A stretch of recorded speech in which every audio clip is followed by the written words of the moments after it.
Welcome to the DevReady Podcast, where we're helping non-techs build better tech. Today, we're joined by Shanif, who is from Locusive. He is a ChatGPT Consultant, background in AI machine learning. Going to be a lot of fun having this chat around how we can help businesses in the real early stages of ChatGPT and what's happening in the world of AI, and how we can learn from it as a business and embed it in our business to generate some real benefits. Shanif, thank you for joining us. Andrew, Anthony, thank you guys so much for having me. It's a pleasure. And it's that early in the morning. I forgot to mention, it's coming all the way from New York. So thanks for joining us from there, probably about 5, 6 p.m. at night, I think, roughly, give or take. Yep, 6 p.m. But it's great to end my day with you guys. Yeah, brilliant. That's brilliant. Good. Nice, easy way to end it. So tell us a bit about yourself. Obviously, there's a bit of background before jumping into ChatGPT Consulting, AI machine learning background, technical backgrounds. What are you up to? I like to think of myself as sort of a data geek or a tech geek. I've been a software engineer for about 20 years, and I've been doing data science for about 12 to 15, depending on how long you think it's been around. I've been working in all sorts of businesses and companies. I started a startup a while back, which was basically an advertising company, one of the world's first mobile advertising companies. So we did that. We sold it to Twitter. So I worked at Twitter for a while as a machine learning engineer, software engineer. Did that for a few years. And then I started my other company. We were using AI to help e-commerce brands forecast what their customers were going to buy. And now I am doing a little bit of consulting, helping businesses use ChatGPT with their own data. So something they haven't really been able to do without a lot of engineering resources. So been a lot of fun so far.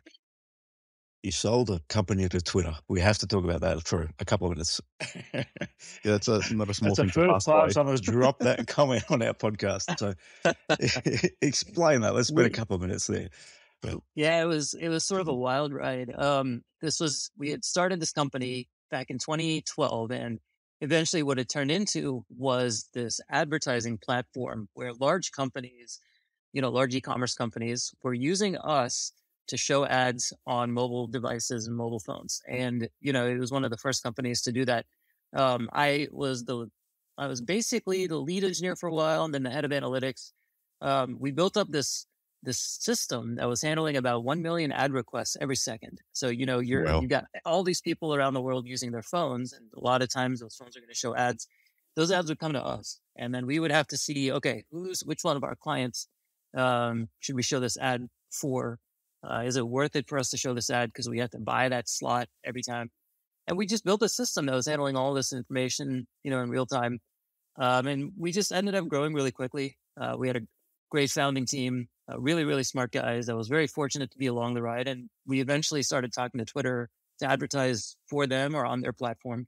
And I think, eventually it was like, hey, why don't we just buy you guys and you can build this for us, internally. And so eventually the deal went through, and we joined their ads team, and we started building on top of their ads platform. It's a great story. A brilliant story, good story, plenty of learning there. Unfortunately, it would have been before Elon Musk, so we haven't got any inside information, but that's all right. He might have gotten rid of him anyway. Possibly cut half the engineering team and then employed you back a week later. Classic. But fascinating story. What did you learn from that experience? What was it like going through that? It's funny, that was maybe a 3 to 5 year experience. We started building about 3 years, and then we sold Twitter. I was there for another 3 years. I learned more in that 6-year period than I think most people do in their whole careers. There's so many learnings there. You guys focus on startups, small businesses. I think one of the main things I learned was if you're starting a company, it's really important to have a founding team that has complementary skill sets. I'm a techie by heart, but we had fantastic sales guys, a great marketer. So that's really, really important. Finding people who you're willing to sort of work with for 15 hours a day, really important. Finding a market, I think, that is willing to move quickly and purchase your services is probably the most important thing you could do. Maybe even more important than your founding team. We were lucky in that we jumped into the mobile advertising space right when mobile phones were becoming big. And so getting into the right market at the right time is huge, but we didn't start in that market. So pivoting quickly is huge. I could probably talk your ear off about learnings, but those are some of the things that come to mind right off the bat. Yeah, bang, bang, bang. There. Maybe due for another episode. Then Yeah, definitely. I think we'll come back and explore that at another point because I think it's quite fascinating. The people that go through those journeys, they're few and far between. There's not many out there, and you can learn a lot from them. I think you just mentioned something that's quite interesting. A market that's willing to buy and move quickly, and timing is important too. Is one of the big things in the world of startups. So hitting the mobile market at the time, I think I'm looking at 2014 started. So there's a good timing there at that market then. Yeah, it makes a lot of sense. But I think we'll get you on a podcast just to talk about experience because it'll be a lot of fun. Love it. Now, we'll pivot back to where we're actually going to talk about today.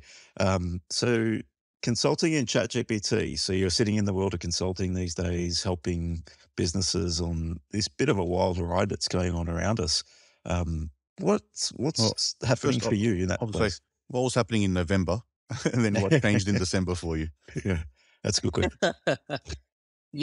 It's funny.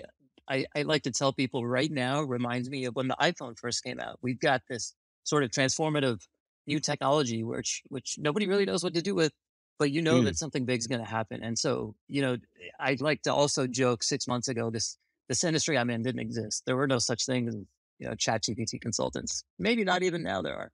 But, what's funny is a lot of people are starting to become interested. A lot of business owners are starting to become interested in what this can do for them. And they're also starting to worry a little bit about, hey, look, if my competitors are using this, what does that mean for me? Do I get left behind? So, November, it was sort of interesting. You started to hear some hype. December, you started to hear more and more. And then I feel like it exploded in January or February of this year. Things just started coming out of the gate, and they started coming out of the gate really, really quickly. And all of this hype was built. And now you've got this system where everybody's using it. I think it was one of the software tools, maybe the fastest software tool to reach 100 million users, 5 days, I think. And I think it was 5 days. Yep, Ridiculous 5 days. number. Yeah. Unbelievable. But I feel like despite all the hype, I feel like it's not overhyped. I think that there's a lot of things you're going to be able to do. I've already started building a lot of tools on top of it, which are helping businesses. So I think things are moving fast, and it's just one of those times where it's really exciting and you can start to really make new technology and new software that you couldn't do 6 months ago. Yep. We had signed up, I think, to OpenAI. I've had my account. I know it was early last year at some point.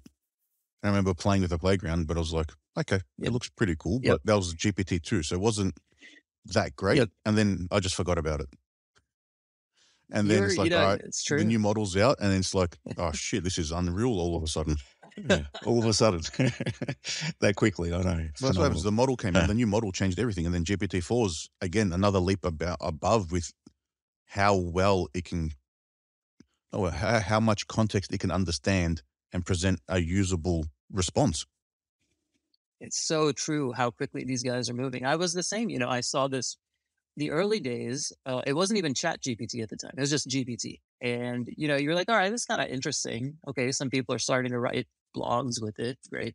But then you see what happened in March, this year, April of this year, everything is moving so quickly. The models have advanced so much. You see this machine starting to act rationally and reasonably and come up with very intelligent outputs, and that sort of changes the game. And it's only been 6 months, right? 6-7 months. So we'll see what happens the rest of this year. Yeah, the craziest thing I've read about the GPT-4 was there was a Microsoft research study comparing GPT-3 to 4, and they're asking it a riddle question, saying you've got a laptop, 9 eggs, a book, a pencil, and a nail, and what's the best way to balance them all? And GPT-3 is like, all right, put the egg on top of the nail, and you might be able to balance the laptop on top of the nail, but be careful. And then GPT-4, with how much you can understand, it's like, get the book flat, put the eggs in a 3x3 grid, and then put the laptop on top of the eggs, and then put the other things on top of that.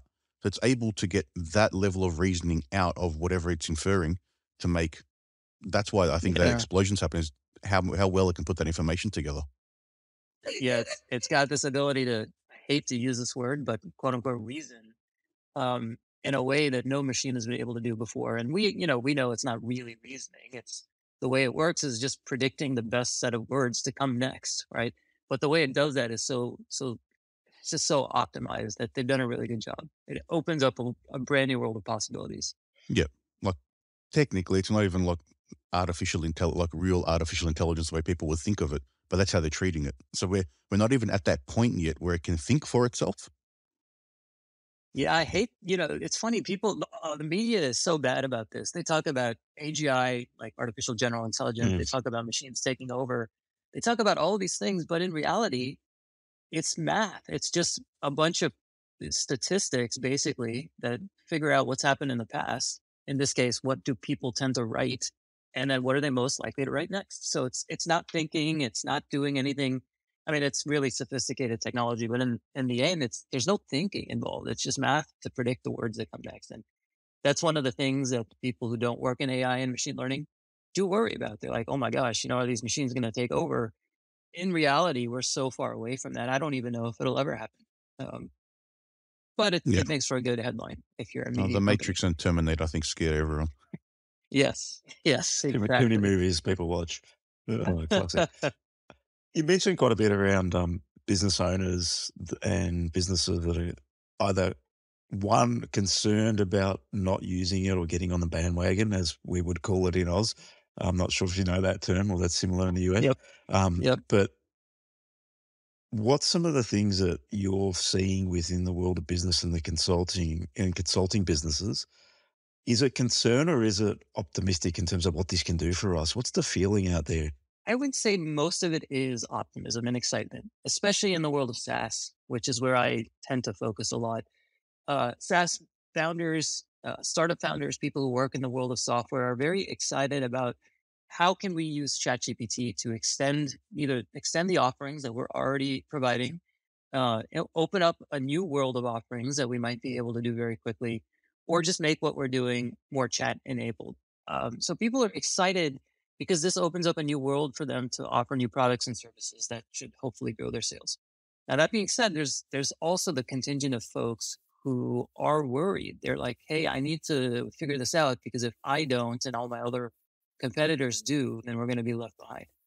I tend to find that is something that happens maybe with larger companies who don't want to be left behind. They know that they have to start using this, but for them, the risk is something, they don't want to jump in right away because maybe there's data risks and things. So for larger companies, there is a little bit of that. Smaller and mid-sized companies are seeing a lot of the benefits and are excited. And I think that that's sort of reflective of I think that that's how people are thinking about this right now. Mostly optimistic, but a sense of, hey, I need to figure this out now because everyone else is looking at it. I don't want to be left behind. Yeah, I think I did a poll on LinkedIn and it's a similar response people have been giving. It's highly optimistic, but then, all right, how do I use it or what do I do with it so I can be optimistic about it? It's not, I'm not the one using it. Someone else will use it and then I'll be left behind. So it's how do we keep up with it? That's a big concern. People don't know what to do with it. They know they want to use it, but they don't know how. And so that's something that I work on educating folks about how to use it and what it can do. What are the use cases? Absolutely. And I think the education piece is important, right? If we don't know something, we don't know what we don't know, it becomes a fear or what do I do if this is too overwhelming? For me, I think I signed up early Feb, started playing just with ChatGPT. I think I was the earliest one in our business, but I found it quite fascinating as to how it helped me in the day-to-day work that I'm doing. I'm using it for proposals. I'm using it for all the bits and pieces. The private chat's been great because I'm using it for that now, so I can lock down and maybe ask it some more poignant things around the specifics on projects and bits and pieces. So I found it quite fascinating and the value that you can get from it. And the amount of time saving, it helps with that sort of, for me, it's like creative block. So I sit in the world of, all right, early stage thinking, product ideation, how do we help a client? Let's propose something or put a bit of a direction together.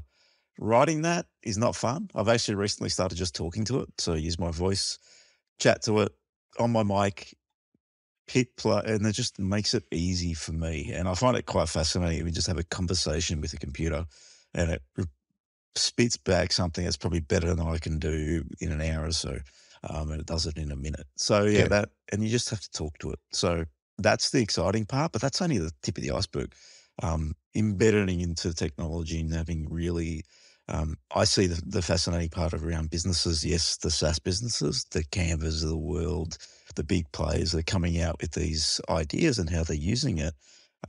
That's where it gets quite exciting from a standpoint of I'm a business using a piece of technology and all of a sudden my efficiency has gone through the roof, that's when it opens up the gates to a lot more opportunity for people, and a lot more opportunity for businesses, predominantly at that smaller end, to really leapfrog and take more advantage of the technology.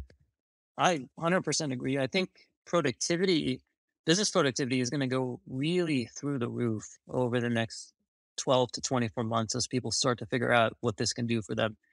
One of the things I've said in the past, or well, actually, sorry, not me, but the chief data scientist at Google said that ChatGPT is really good at tasks and it sucks at jobs. I think right now what people are starting to understand is you can't just say, hey, I'm an accountant, go do my work for me, right? It's not going to know what to do. But Correct. if you Yeah. say, take this data and figure out this particular thing I need figured out, it's very good at that.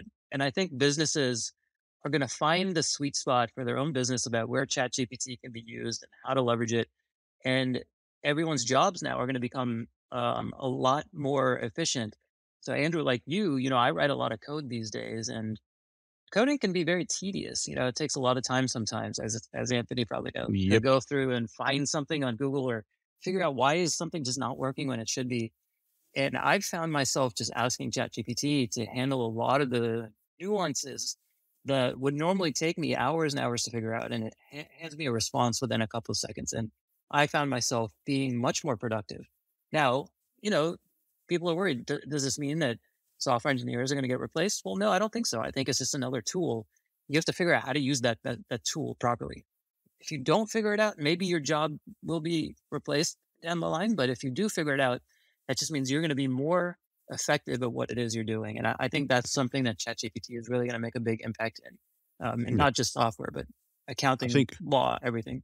Specifically with the software piece, though, I think there will be some jobs that are going to get lost because if we're getting more efficient, you don't need as many seats. So if you Yeah. think about all the Yeah. outsourcing that Yep. happens in India, Eastern Europe, Philippines, like they're going to get really affected, I think, because the few people that are there will be able to do the work of 4 or 5 of them, and then they will be the cheapest in the world because you only need 1, not 5. But I've got a slightly different take on this. I feel like small, medium businesses are able to go and build a piece of technology, and it costs them a bucket of money these days to build a piece of technology for their business that's unique, that's different. Maybe it's a different process flow, it's an app or whatever it might be. Now they can potentially, over the next 2, 3, 5 years, they could have enterprise grade software for the price of what it was to build an app in 2022.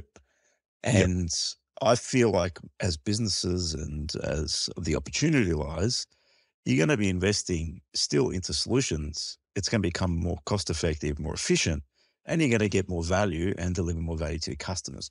That's my current take. It will probably change, but that's my current thinking, because as a business, if I can go and build a Salesforce-like solution that's made for me, and I don't have to muck around with configuration, it's going to cost me a tenth of what it did last year, I would consider that as a business because it's made for us, and if we're big enough to handle that expenditure. So that's the thinking of how I see the value of what's going on, and how we can leverage the technology and get more value for each business, each operation, each industry, and grow as how we service our customers, etc. I might venture to say both perspectives are accurate. I think you're definitely going to find businesses start to use this and start to find ways to deliver solutions for cheap. And I'm also starting to see, scenarios where, Anthony, to your point, I imagine a world where maybe you've got senior engineers now that are managing 200 projects. Maybe 10 engineers are managing 200 projects, and you don't have the junior level engineers that you used to. And so from a jobs perspective, I don't know if, right now we are starting to see a little bit of layoffs. I don't know if there's going to be a massive amount of layoffs. I think what's going to happen is companies, like you said, Andrew, are going to be able to deliver products more effectively and cheaper using their existing teams. People are going to grow into senior positions, and those senior people are going to have more and more responsibilities. And perhaps they'll just hire fewer and fewer junior people as time goes on. And so I don't know if the jobs are going to be lost or if they're just not going to be there anymore. But, maybe it's a nuance that doesn't matter. But I think the point is that I guess ultimately this is going to really make businesses more productive. And if you're somebody who's using ChatGPT, and you are employed, you're going to be a lot more productive as an individual as well. and probably be able to handle a lot more projects at once. Yeah, definitely. The scale it can provide, even just in these early stages now, is amazing. I can write a 3-hour article in an hour now with editing, so it sounds like me when it's written the base of it. The message I connected to you with, Shanif, was ChatGPT written. Love it. I love it. Write me an outreach message. Okay. And then, make it sound friendlier. Change this part, do that part. Bang. Now I'll just send that out. Well, I'm here now, so it worked, right? Yeah, it worked. And then once then you're interacting with me. But the initial one is, it just saves me an hour of thinking, how do I write the right message? Big. So true. Easy to change. But on the coding front, I don't code anymore. I used to 10 years ago, but I'm writing macros for Excel because I haven't done that forever and a day, but I'm not writing them anymore. ChatGPT, can you do this for me? And you stick it in, paste it in, and it works. It's like, what the hell?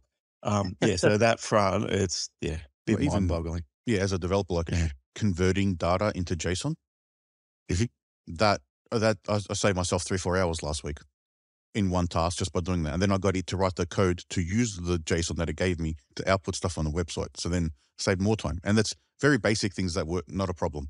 As soon as I go into a little bit more complex thing, it had no idea. But that's just because that's what it's been trained on and what's on the internet. If it's something very new, you're not going to get the information out of it. That's true. I've run into a couple of situations where, because it was only trained up until 2021, it was not able to help. It doesn't happen a lot, but when it does happen, you can certainly see the limitations. But I use it the same way, Anthony, and it saves me a ton of time. Now that I'm still writing a lot of code, it just means I'm writing more stuff more quickly and rolling things out the door much more quickly. Yep. Yeah, it's the scaling, the enabler. That's what it is. It's just another tool. The way I'd like to say it's, you're herding the sheepdog and the work is your dog, the sheep. So you're just telling the dog where to go and push everything. There's just, as long as you can tell it each little task that you need it to do, you'll get what you want. If you tell it to do the whole job, like you said, it's just going to fail. That's the experience I've seen. All the sheep are going to go in different directions and the dog's going to sit there wondering what happened. So we got a smarter dog and a better dog. I guess that's a good analogy. I was going to say, what have you been seeing with some of the businesses that you've been working with on some of the gains that they've been seeing or how they're trying to implement it within their business? There's maybe a handful of use cases that sort of keep coming up. The one that's most popular is what I'll call contextual information retrieval. The idea is maybe you as a business have a bunch of internal documentation or some sort of knowledge base, and you want to be able to ask questions of that knowledge base the same way you talk to ChatGPT on its website. But, maybe ChatGPT wasn't trained on that information. Maybe it doesn't have access to the latest data. Businesses want to be able to converse with their data without having ChatGPT make stuff up. And so a lot of the projects I'm doing now basically get them to connect their data to ChatGPT when you ask a question, so it knows how to answer the question properly. I'd say that's maybe 50 to 60% of the conversations I have, some variant of that. There are other conversations as well where people are looking at brand new features that they can offer. In general, those look like essentially taking large amounts of content and transforming them somehow. So what does that mean? Well, you might have millions of user generated pieces of data, maybe reviews, maybe tweets, whatever it is. And you want to be able to batch process that data to do something else. Maybe come up with a score. This is a great piece of art. This is a worthy news article, or this is fake news, or this particular set of reviews has a whole bunch of content that fall into this category. You want to do that at scale. Millions and millions of pieces of millions and millions of pieces of content categorized or processed at scale. Now, a lot of times you weren't able to do something like this before because processing something, maybe that meant doing something intelligent with it, like categorizing it or summarizing it or telling me, okay, what does this actually mean? And up until, a few months ago, machines really couldn't do that, but now they can. And so some businesses want to be able to offer these features as a new offering for their customers, for their employees, for their internal stakeholders. And then you sort of got a long tail of really interesting use cases where maybe an existing SaaS company wants to build a chat app on top of their SaaS product so that it's got a chat interface.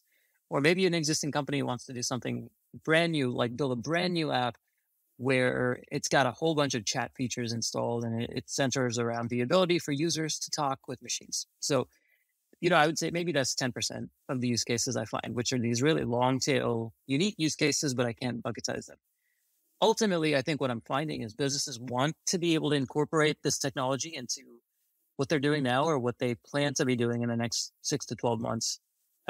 Usually around the idea of generating new revenue, but frequently around the idea of solving customer problems or internal employee problems using data that they already have.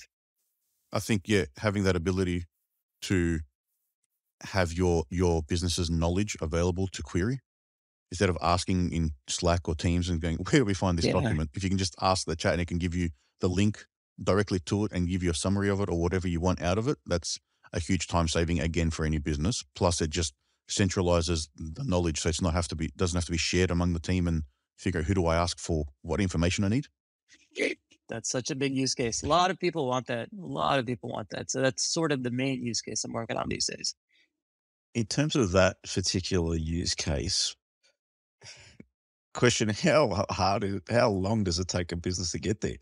With the movement in technology, is it difficult for them to really get there? I think it's there's a lot of stages. The first stage I generally recommend any business to do is just build a proof of concept or a POC. See if you can even get this technology to do what you need. Maybe you've got some data source that just can't be used for whatever reason with ChatGPT. Like it's really right now, it's not good with numbers, right? Maybe you have to use a plugin. One of the customers I'm working with now was like, hey, can I just give you my Excel file and have ChatGPT answer questions of it? And I'm like, you know what? It's not going to work really well. Build a proof of concept. Make sure that it can actually do what you need. Once the POC is done, you can start to scale it into what I call an MVP or minimum viable product. That might mean instead of just working with 5 hand-chosen documents to ask questions about, you plug in your entire Google Drive or one folder in your Google Drive. And you have it take all those documents and you can see if you can ask questions and it comes back with reasonable answers. A lot of times this is possible, and that's actually a lot of the work I'm doing now. As you scale, you do come across issues. One of the issues I've come across is ChatGPT's rate limits are pretty bad. If you're just going to the website and typing in a question, you don't have to worry about that. But if you're a developer and you're plugging into their API, you can't ask more than a few questions every minute. And that's rate limited at the organization level. So you're running into all of these issues. So, the point I'm trying to make is start small. Just make sure that what you need to do or what you want to do is technically feasible. Build a small proof of concept. And then if you find it working, you can start to scale up from there. And I've had good levels of success with that. We're still early days in this, so it's not working amazingly well. It's working fairly well. But I think that as OpenAI improves ChatGPT, as people start to get used to asking questions in a different way than they've been asking things for search engines, you even have to chat with ChatGPT differently than you would chat with a human. You have to start to learn how to ask your data questions. As people start to become acclimated to this and ChatGPT gets better, we're going to start to see a lot more successes here. And so I do think it's certainly feasible right now. Yeah, I think just touching on that rate limit thing that you mentioned there, a very technical thing, but having the understanding of how many tokens you can use, and a token roughly is, I think, 4 characters. So eventually, even ChatGPT, it loses context of what you're talking about if the conversation goes for too long, which I don't think people understand. I think they think, if I can see the whole chat window, ChatGPT knows everything that's there. Yeah, I've had it go off the rails halfway through a response. It's true. It can only remember so much, just like us, really. But if you talk about it, if your conversation gets very, very long, it's not going to be able to help as much as maybe you think it would. And again, maybe if you're using the website, you've probably come across this, Anthony. It happens, but not so often. But if you're plugging into their API, it happens. You have to be very careful about stuff like this because there's not as many guardrails. And so it is certainly something I deal with on a daily basis. Yeah, on ChatGPT, when you're there, when it's giving you the letters, the response letter by letter, that's by design to slow you down. Because when you do the API, you get the response all at once. It's not streaming. They just stream it on the UI to slow you down so you don't hit that limit. They do a good job of making it seem, it does seem faster when you're on the website because of that streaming thing. On the API, it takes a long, long time to get a message back. So yeah, you're right. They've done a good job. I think their API is probably going to be improved over time. Right now, they spent a lot of time on the website, but ultimately, I still am really excited about the technology as a whole. I actually like the fact that it types out the words so you can read them as you go. So I like that. If it did me a slab of text, I wouldn't be very impressed. Yeah. So I think it's good. I think it's got faster too. I think On the website, it makes sense because it helps you read it as it's coming out. Yeah. When I'm doing stuff in the API, I just get a giant slab straight away. But now I understand why they've made it stream on the website. It lets you keep up, but it also slows down the damage that you can do to their APIs with 100 million people using it. Anthony, they do have a streaming API. I have not used that yet because you have to support, streaming capabilities, which is kind of a pain. But like you, I generally get a quick response. I get a response back all at once. I haven't tried the streaming API yet, but maybe one day I will. Yeah, I haven't tried to build a chat interface yet. Yeah. No need to recreate the wheel. It's already there. Correct. Yep. In terms of and I think what you described there was how everyone should build anything that's in the world of technology. Let's pilot, let's proof of concept, let's do something, let's design a bit of an MVP. Let's test that, gauge that. Is it viable? Let's drive forward. Let's roll it out.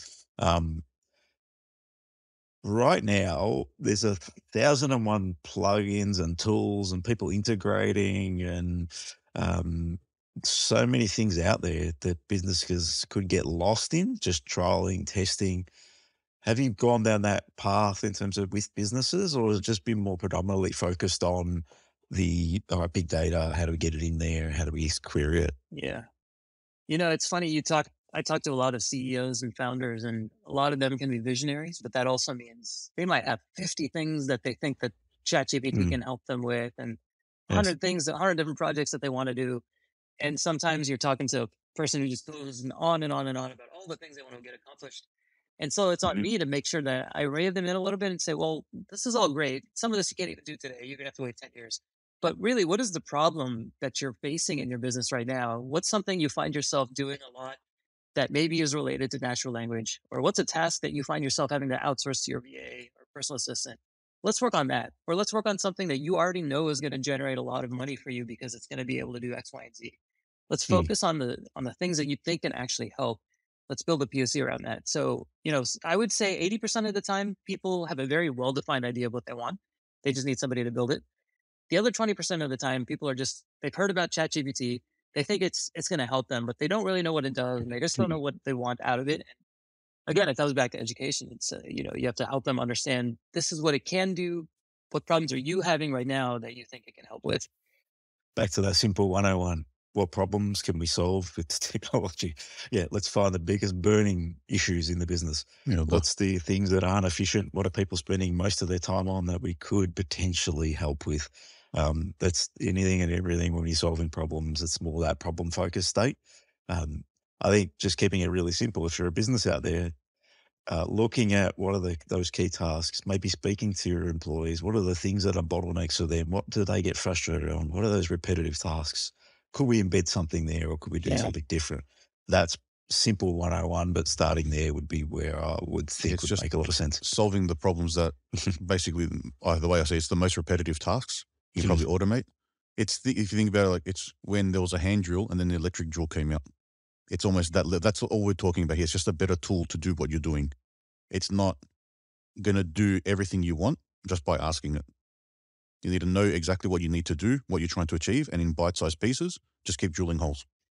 You're just drilling holes faster. A lot quicker. And causing more damage probably at the same time. It could be, yes. Yeah. Trying to keep up with everything. In terms of some of the successes you've seen in the past, it's not many months, but just say 4 months. 4 months.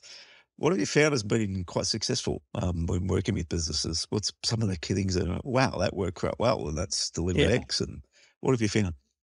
You're right. There's like I said, this industry is so new. I have a sort of a handful of things. Most people are building POCs and they're doing hackathons, they're doing small projects. I think a lot of people are finding success in that information retrieval use case. Like I mentioned, they're connecting their documents.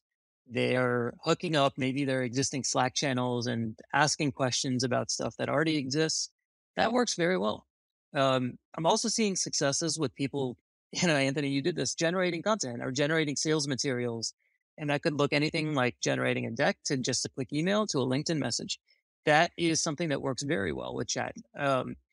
Day-to-day usage, people are having a lot of success asking questions of it and having it solve problems, coming up with code that it should write. bigger projects, businesses are working on bigger projects, and it's sort of early days right now.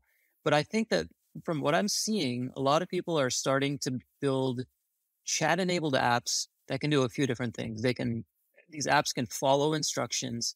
If you guys have heard the term auto GPT, it refers to a set of technologies that you just have a very large sort of vague open-ended thing you want the machine to do. And then you use ChatGPT in conjunction with a lot of sort of software tools that it has access to accomplish your task. We're going to start to see a lot of that stuff now, more fully functioning features, more sort of business-oriented applications in terms of generating content and documents, or answering content and documents. I don't know, though, long answer short. I don't know. We're going to start to see a lot of different apps and features come out that we never could have imagined before. Some of them have started to come out now. Businesses are starting to see initial success, and they're doubling down on that success with more and more engineering work and resources. Yeah, it is that early, but I think it's good from what you said there. Just start incrementally, like anything, little bite-sized pieces, see what you can learn from the technology, and then evolve from there. We're in a sandbox right now. I think all of us are that are in this space. We're having a bit of a sandbox with one of our clients that we're building some tech with, and how we might embed some stuff with him actually this week. And we're doing a bit in our business. It's like we're quite process driven. Like, how do we put and speed up processes along the journey of what we do? And I think every business should start thinking that way. You've got a process, you've got a system, and then there's some parts of that system that you may not be happy about, your staff may not be happy about, or your customers may not appreciate. So let's look to fix those first. So that's one way that we're seeing some value in that sort of space. But yeah, I think the key takeaway, and I think the big one for businesses, is that information one. Anthony mentioned that a couple of times, but we haven't really explored much of it yet. So I know you're having a bit of a look around. Which, I think that could add some value. The contextual information of the business. Because when we were sitting down with one of our clients, he said he had a handbook. He's a franchise business. He had his handbooks, and he goes, "How do I get this in there so I can just ask it questions and build marketing material for me?" And I think that would be a good solution for him. Dump all the information in. I think taking that just on a side, the value that adds to the business is now I'm in one department and I can drill around a business and understand more about the context of the entire business. All of a sudden, if the business opens it up, by bringing third-party consultants, I can open up some of the more context around a business to those consultants, so they can just get a swarm of information without going through those major stakeholder engagements, those conversations, and garnering that information that they need, saving a lot of time just in those areas. So there's a lot of value in that information piece that could be driven and help businesses along the journey. There's a lot of such interesting opportunities here. I think the world is sort of our oyster. Awesome to hear that you guys are building this stuff. I think the main takeaway is start small, focus on the problems that you have, don't go too crazy, and build something that's really meaningful for you, and build on top of that. That's something I've always learned in my career, and I think you guys are doing it the right way with your clients as well. Yeah, it's just trying to keep up with everything. So as a technical one, I need to understand what it's capable of, so we can then formulate how we can use it in someone else's business. So when you mentioned Auto GPT, seeing what that thing can do the first time. Yep. When you say, so just everyone knows, so Auto GPT is like you're talking to ChatGPT to create tasks for another instance of ChatGPT effectively. So you say, I did an experiment. I'm like, all right, go to our website, and I want you to find competitors of who we are. I find out who we are, find 5 competitors, find the clients of those competitors, and then find me contact information. It got to the point where it was, these are the email templates to send to these people. Yeah. And I was like, shit, I started freaking out. I'm like, okay, is it sending emails or on its own without my permission? Me, guys, I think it's just sending emails. It's like, hi, I'm OpenAI's chatbot. I'm sending emails on behalf of Anthony. Would you like a chat? I'm like, what the hell's going on here? But it's really like, it's almost scary at the point of what it can do if you let it have free reign. So I made the mistake of saying, yep, don't prompt me for the next 200 prompts and just do whatever you want on your own. When you don't have the control, it can go off the rails or do things that you don't expect. So doing those small bite-sized things makes a big difference. Yeah. And it's funny. same thing that we tell clients to do. We're saying do the ChatGPT when you use it. Start small. Don't do too many things. Focus on one task at a time, and think logically and then linearly from there. So, sort of an interesting, analogy from what we tell people to do and what we tell ChatGPT to do. Yeah, it has to be the same thing. Yeah, brilliant. It's true. Well, Shanif, I think that's been a great episode. I really appreciate you coming on the DevReady podcast, talking about something a little bit different, but it is quite topical right now and in everyone's mind, ChatGPT and the world of AI and what's going on all around us. So thanks for sharing all the way from, you are in New York, that's right, all the way from New York, and coming on this morning for us and this evening for you, or yesterday evening for you. I'd love to get you back on, talk about that Twitter experience with Tap Commerce and go deeper into that, because there's definitely some insights you can deliver for our listeners. To give a bit of context, we help non-tech build better tech. So it's about founders, businesses, owners that are predominantly non-tech founders is who we target, helping them on the journey of delivering technology and how they think about it. And the podcast was put together in 2019, when we had 5 founders, it was predominantly founders, came to us. They blew about $1.2 million. 1.4 million between them. Yeah, between them. And Anthony and I sat down and I said to Anthony, surely we're going to do something about this. He goes, why not put a podcast together? So that's how the podcast came together, and that's how we started. It was all about interviewing founders, businesses on the journey of delivering technology, non-techs predominantly, and then experts to come in and actually support them on the journey. Those 5 businesses had gone through, I don't know how many iterations of their product and had nothing at the end of it. All of them had built the wrong thing and just built the wrong thing 2-3 times in some cases. Yeah, that's a challenging area, and it's, if we can assist 1 or 2 people on a journey, that's a good win for us. So AI will just help you get to the wrong thing quicker at the moment. So you still need to have the same approach. Yeah, fail fast is obviously a good thing. There's nothing wrong with that. So Shanif, thank you for joining us on DevReady Podcast. Really appreciate your time and insight. And let's keep in contact. I think there's quite a bit you're doing on the other side of the world, and I'm sure we can share some war stories. Absolutely. Thank you guys so much for having me on the show. It's been a pleasure, and would love to chat anytime you'd like. So brilliant. Thank you so much for having me. Thank you. Thank you.